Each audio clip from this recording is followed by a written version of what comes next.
In a tranquil village nestled between rolling hills and gentle streams, life moved at a pace dictated by the rhythm of the seasons. The village was small, its houses clustered like scattered petals on the earth, and its people bound by shared stories and enduring traditions. Among them lived two lifelong friends, Aaron and Leo, whose names were spoken with warmth and respect throughout the community. Their friendship was a testament to years of shared laughter, tears, and unwavering support, but it was their kindness that truly set them apart. Aaron was a farmer, his hands roughened by years of tending to the soil, his face weathered by sun and wind. Leo was a craftsman, known for his gentle spirit and steady hands that shaped wood into objects of beauty and utility. Though their trades differed, their hearts beat in harmony with the village's pulse, and their bond was as sturdy as the ancient oak standing in the village square. One early autumn morning, as the sun cast a golden hue over the fields ripe with harvest, Aaron noticed something troubling. Their neighbor, Mira, a widow with two small children, struggled to gather enough crops to sustain her family. Her fields had been less generous that year, and the shadows of worry darkened her usually bright eyes. Aaron's heart ached at the sight, and he sought Leo's counsel beneath the spreading branches of the oak. "We cannot stand by while Myra's family suffers," Aaron said, the lines of determination etched deep across his brow. Leo nodded solemnly, understanding the weight of their shared responsibility. Without hesitation, Aaron decided to share a portion of his harvest with Mira. He gathered sacks of grain, baskets of vegetables, and bundles of herbs, arranging them carefully outside his home. When Mira arrived, her surprise gave way to tears of gratitude, and the children's eyes sparkled with newfound hope. This simple act, born of compassion, was a seed planted in fertile soil. Word of Aaron's generosity spread swiftly through the village, carried in whispers and smiles. It touched something deep within the hearts of many, inspiring others to follow suit. Leo, moved by Aaron's example, crafted small wooden tools and toys to give to children whose families had little. The village marketplace, once a place of mere commerce, transformed into a hub of shared kindness and support. Neighbors began to share more than goods. They shared time, stories, and laughter. When one family fell ill, others gathered to care for them. When the village well ran low, they worked together to dig deeper, drawing water for all.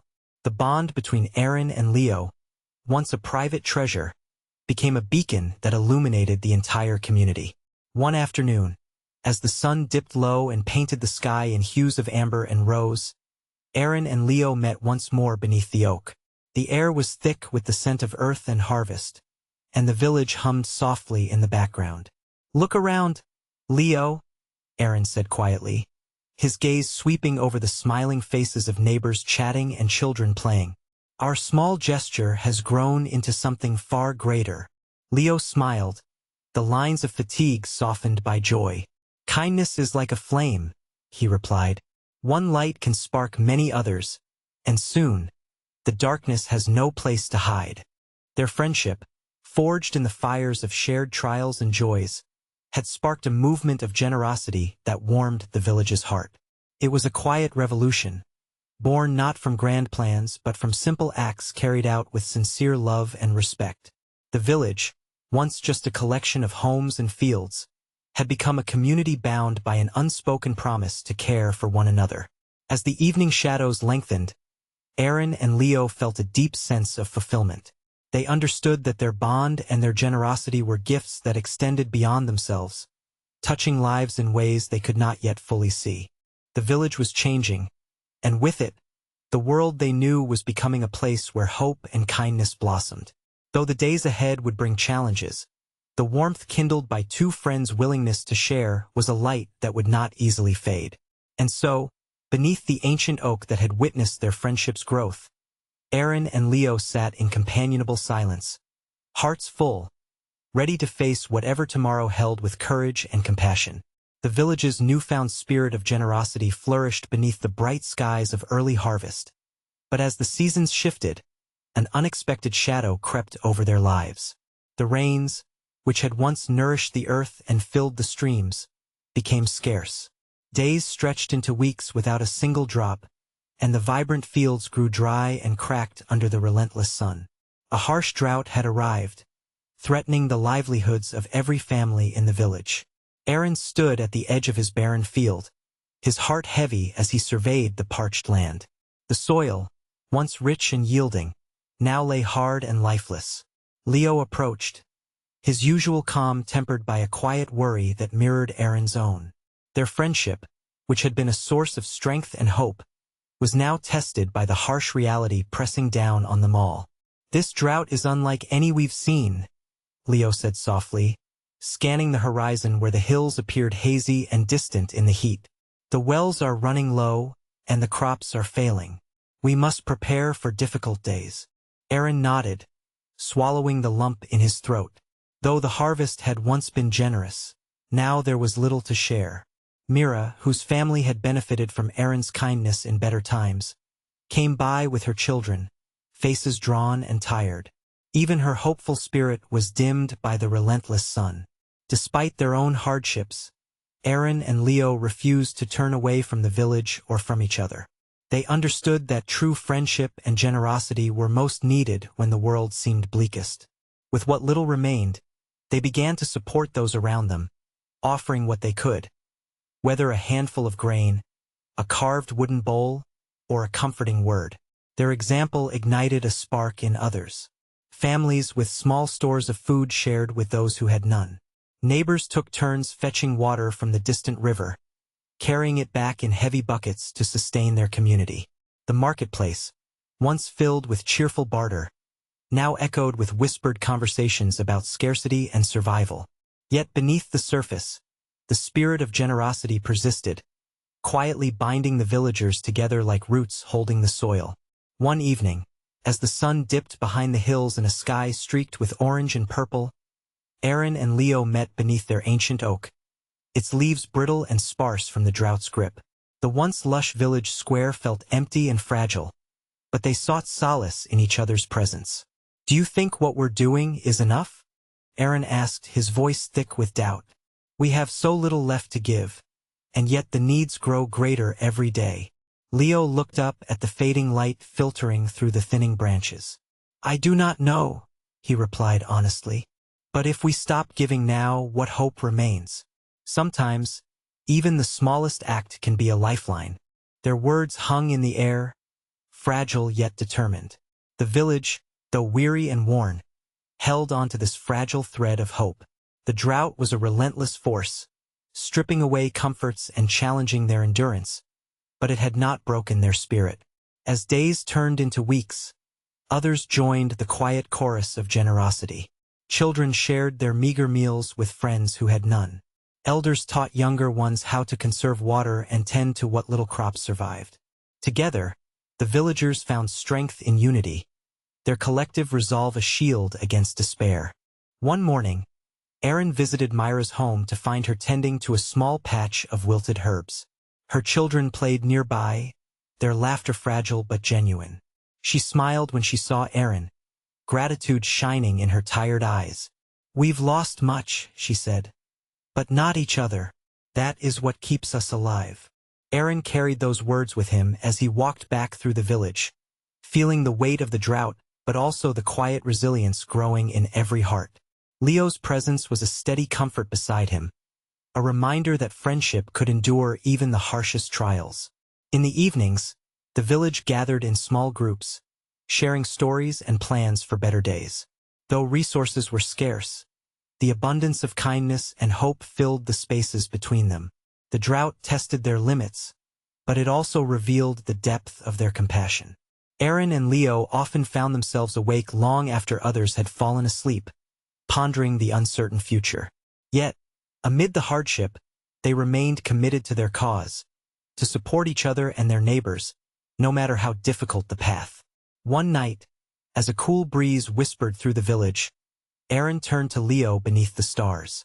"We don't know what lies ahead," he said, "but I believe that as long as we hold on to each other, we can face whatever comes."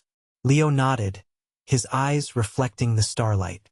Generosity is not just about giving what we have. It's about sharing who we are, even when we have little left. That is the true strength of our village. And so, with hearts heavy yet hopeful, the two friends continued to walk side by side, their footsteps a quiet promise echoing through the drought-stricken land. Their generosity, though tested by scarcity and uncertainty, remained a beacon, a testament to the enduring power of kindness even in the face of hardship. The drought lingered longer than anyone had hoped, but slowly, with the first tentative touch of rain upon the cracked earth, the village felt the stirrings of renewal. The streams began to trickle once more, the fields softened beneath gentle showers, and a quiet resilience blossomed across the land. The village, tested by scarcity and hardship, began to heal, not just in body, but in spirit. Aaron and Leo stood together at the edge of the fields, watching as villagers emerged from their homes, faces lifted to the sky with cautious gratitude. The earth drank eagerly, and with it, the hopes of the community were rekindled. The harvest that followed, though modest, was richer than many had dared to expect. The transformation was not merely in the land but in the hearts of the people. The generosity that had carried them through the drought had grown into something far greater, a collective strength that bound them in ways beyond the sharing of goods. It was a unity forged in trials, a trust born from the willingness to give even when resources were scarce. Neighbors who had once been strangers now worked side by side, planting seeds together, repairing homes, and sharing meals under the open sky. The marketplace buzzed once more with lively barter and laughter. But beneath the surface, a deeper current flowed, a shared understanding that their well-being was intertwined. One afternoon, as the sun warmed the village square, Aaron and Leo met beneath their ancient oak, its branches now lush and green once again.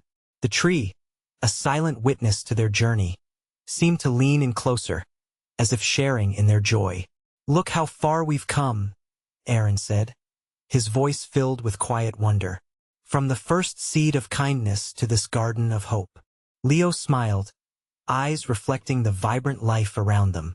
"Our small acts rippled outward, touching lives we may never fully know. That is the true power of generosity. It multiplies beyond measure." Their words were echoed in the faces of the villagers, children chasing one another with carefree laughter, elders exchanging stories, and families gathered in shared celebration. The village was no longer just a collection of individual lives but a tapestry woven with threads of compassion and resilience. Aaron recalled the early days when he had shared his harvest with Myra's family, a simple gesture that had set this transformation in motion. He thought of the many who had joined in, each act of giving a link in an unbreakable chain. The drought had threatened to unravel their community, but instead, it had strengthened their bonds. Leo's craftsmanship had become more than a trade. It was a symbol of care and connection. The wooden toys he created for the children were treasured not only for their beauty, but for the love embedded in each stroke of his hands. He understood now that generosity was not limited to material things but extended to time, attention, and spirit. As the village flourished, so too did the friendship between Aaron and Leo. Their shared journey through hardship and hope had deepened their connection, teaching them that true generosity is not measured by what one gives, but by the willingness to open one's heart. One evening, as the sun set in a blaze of gold and crimson, the villagers gathered in the square for a feast celebrating the return of the harvest. Songs filled the air, and the scent of fresh bread and roasted vegetables mingled with the laughter of friends and family. Aaron and Leo stood side by side, their eyes meeting in quiet acknowledgement. They knew their story was but a chapter in the village's long history, a story of how two friends' kindness had sparked a movement that touched many lives. The lessons learned would be passed down through generations, a legacy of hope and generosity. In that moment, beneath the vast sky, the village was a living testament to the idea that even the smallest act of kindness can ripple outward, creating waves of change that uplift everyone involved. The friendship of Aaron and Leo, the generosity they inspired, and the community they nurtured were intertwined threads in a tapestry that would continue to grow, long after the final feast had ended and the evening stars had taken their place.